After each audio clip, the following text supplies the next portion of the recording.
السلام علیکم ورحمۃ اللہ وبرکاتہ۔ الضحیٰ میڈیا چینل کو دیکھنے والے تمام احباب امید ہے کہ خیر و عافیت سے ہوں گے۔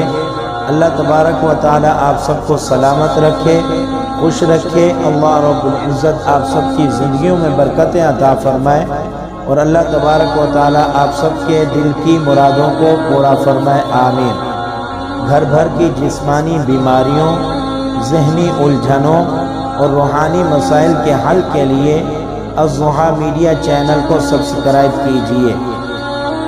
عورت کے پردے کی سب کو فکر رہتی ہے، سب پوچھتے ہیں کہ عورت کا پردہ کیسا ہونا چاہیے۔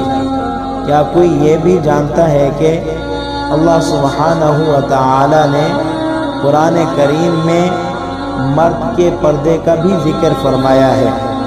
قُلْ لِلْمُؤْمِنِينَ يَغُضُّوا مِنْ أَبْصَارِهِمْ وَيَحْفَظُوا فُرُوجَهُمْ ذَلِكَ أَزْكَىٰ لَهُمْ۔ مومن مرد سے کہہ دو کہ وہ اپنی نگاہیں نیچے ہی رکھے اور اپنی شرمگاہوں کی حفاظت کرے، یہی ان کے لیے پاکیزہ ترین طریقہ ہے۔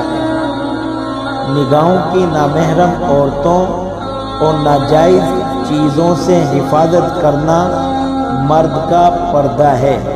اس لیے تمام مردوں کو چاہیے کہ وہ اپنی نگاہوں کی حفاظت کریں۔